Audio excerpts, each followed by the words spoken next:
તો આગળ તો થશે અમારું બહુ ભીડ હશે તો જોવા ગાઈસ આગળ જો આટલી બધી લાઈન અને પાછળ જો આટલી બધી પબ્લિક આવી જાય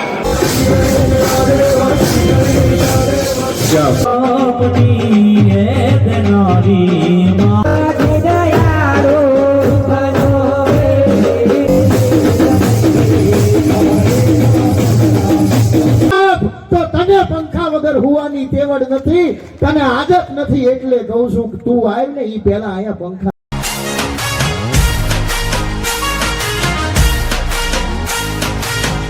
hey guys welcome back to my new vlog I hope કે તમે બધા મજામાં જ હશો તો બસ અત્યારે વાગી ગયા છે 5:15 અને અમે લોકો જઈ રહ્યા છીએ બહાર તો ક્યાં જઈ રહ્યા છે એના માટે તમારે આગળ વ્લોગ જોવો પડશે તો ગાઈસ અમે ચાલતા અહીંયા રોડ ઉપર તો આવી જઈએ હજુ અમારે સર્કલે જવાનું હોય તો બસ આગળ જતા રહો જો ગાઈસ અમે ચાલતા સર્કલે તો પહોંચી જઈએ અને અમારે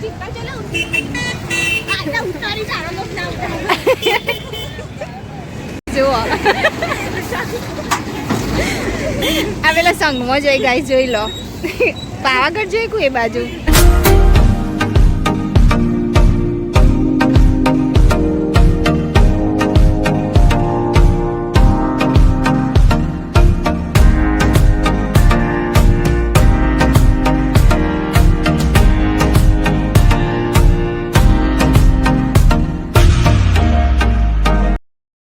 તો ફાઇનલી ગાઈઝ અમારે જ્યાં આવવાનું હતું ત્યાં અમે સમૂહ ગેટના અંદર આવી જઈએ તો હવે જ્યાં જવાનું હોય ત્યાં જઈને અમે બ્લોગ કન્ટિન્યુ કરીએ તારે સમૂહની સ્કૂલ ગાઈઝ અને અમે ચાલતા હવે મંદિરે જઈએ અને આગળ જઈને તમને બતાવીએ અહીંયાથી જોવા ગાઈઝ અહીંથી જ સેવા બધી ચાલુ થઈ જઈએ બહારથી સંગ ગાવાના પોલીસ બનાવીને અહીંથી જ બહુ પબ્લિક ગાઈઝ તો આગળ તો થશે અમારું બહુ ભીડ હશે તો જોવા ગાઈસ અમે ફાઇનલી છબીલા હનુમાન દાદા પહોંચી જઈએ અને બહારનો નજારો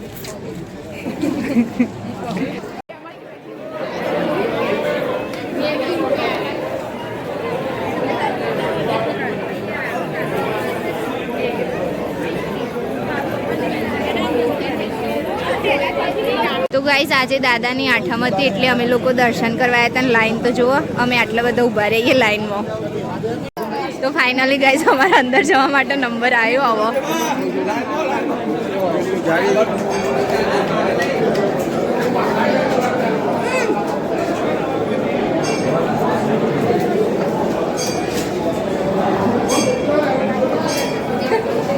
કારોબારીની મીટિંગ ચાલુ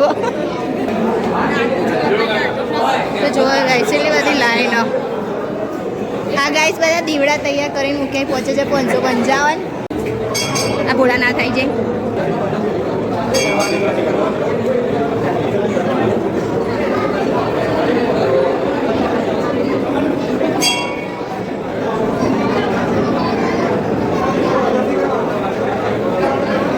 તો જોવા ગાઈસ આગળ જો આટલી બધી લાઈન અને પાછળ જો આટલી બધી પબ્લિક આવી જાય જોવા ગાઈસ ફાઇનલી અમે પહોંચી તો જ્યાં દાદાને દર્શન કરવા તો જોવા ગાઈસ ફાઇનલી હનુમાન દાદાના દર્શન તો થઈ ગયા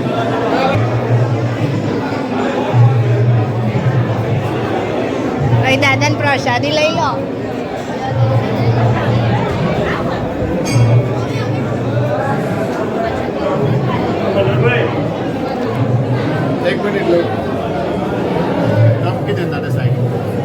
તો ગાઈસ દાદાની પ્રસાદી તો ગાઈસ દર્શન તો કરીને અમે બહાર આવી ગયા ને અહીંયા બધા આરતી માટે રાહ જોઈને ઊભા રહ્યા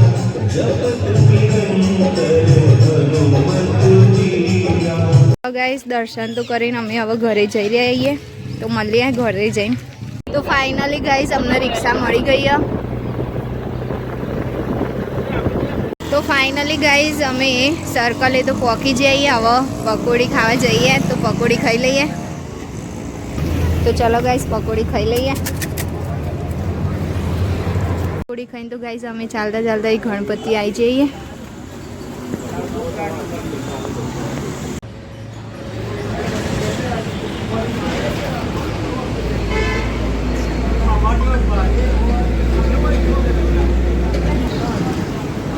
તો ગાઈસ દર્શન તો કરી લીધા અમે. અમારા ગામનો ગેટ તો હવે અમે અંદર પ્રવેશ કરી દઈએ. ગાઈસ અત્યારે વાગી ગયા છે 9:30 ને અમે અહીંયા ભજન મંડળમાં આવ્યા છીએ. તો બધા જેવા ગોઠવાઈ રહ્યા છે.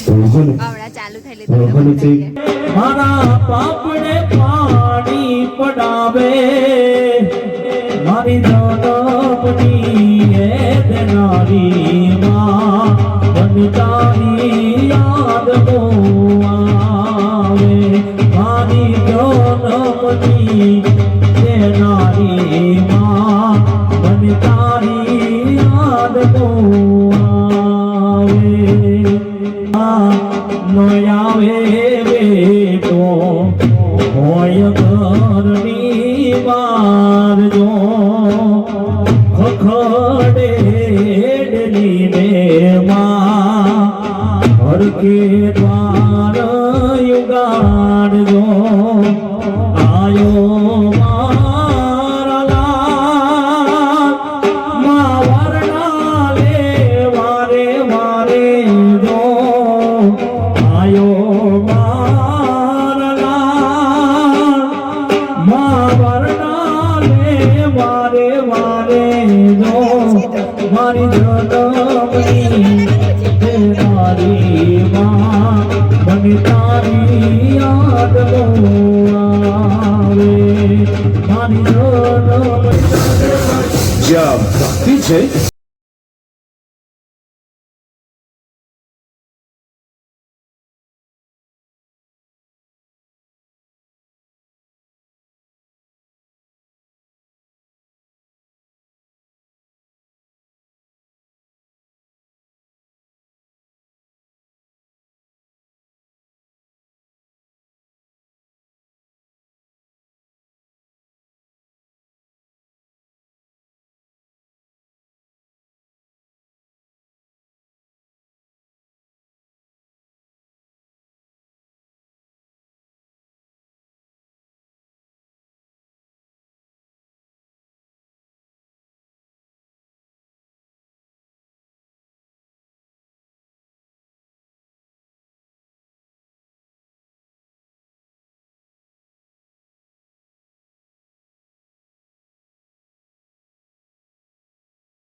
Thank you.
કેમ કે ઘરે કોઈ નથી સાંભળતું ને એટલે જ મેં અહીંનો ધક્કો ખાધો છે.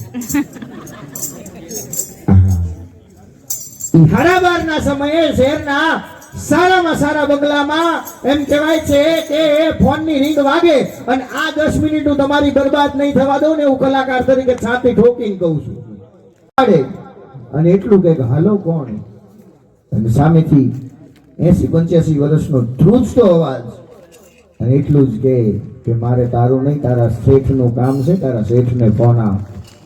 હે કે મારે તારું નહીં પણ તારા શેઠનું કામ છે, તારા શેઠને ફોન આપ. નોકરી ગડગડતી દોટ મૂકી અને શેઠને જગાડે. શેઠ,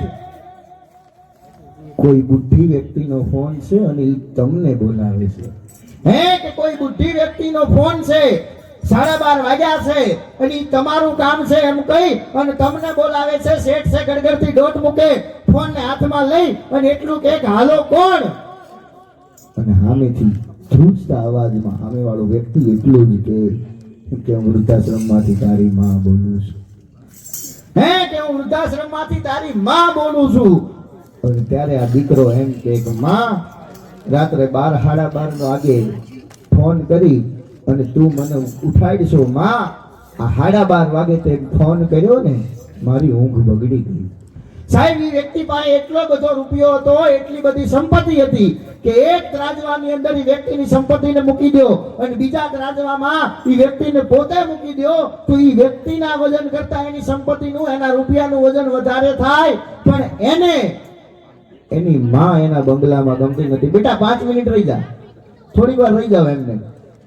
એના બંગલામાં એને એની માં નહોતી ગમતી સાહેબ. અને આજની આ સમયનું ખૂબ જ કડવું સત્ય છે કે એક ગરીબ માના ઝૂંપડામાં 4 દીકરા મોટા થઈ જાય.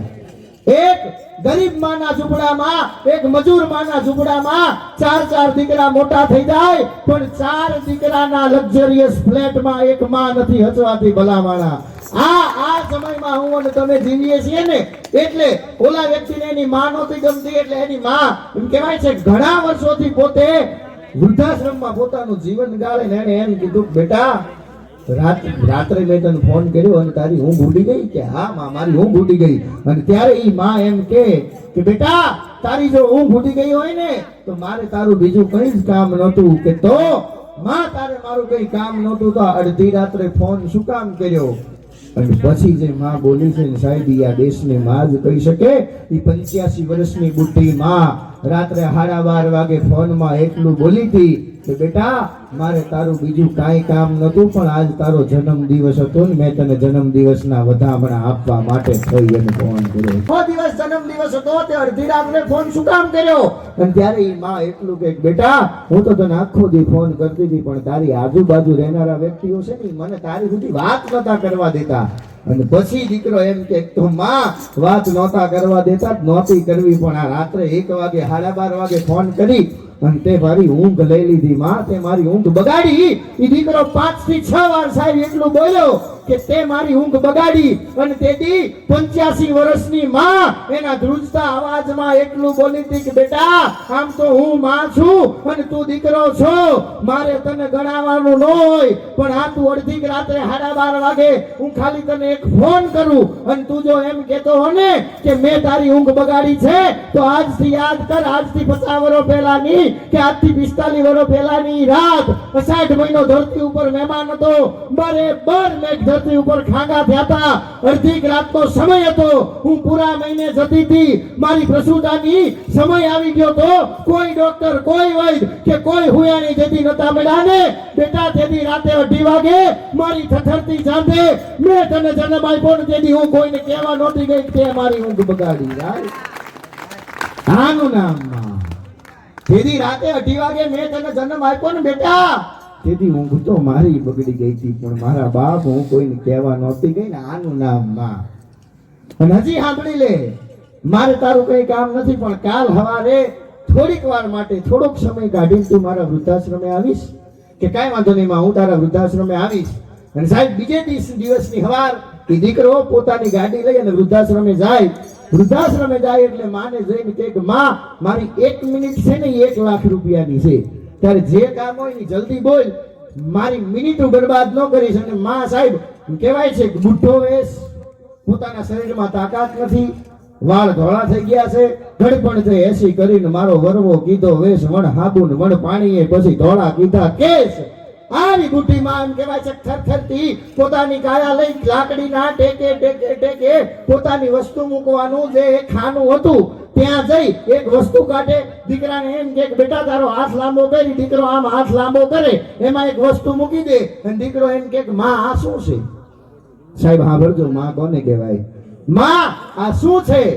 ત્યારે ઈ માં એટલું જ કે આ માં સિવાય કોઈની તાકાત નથી કરી શકે. સાહેબ ઈ માં એટલું કે બેટા આ બુંદીનો લાડવો છે, કે બેટા આ બુંદીનો લાડવો છે. અને ત્યારે ઈ દીકરો એમ કે માં મને શું કામ આપસ?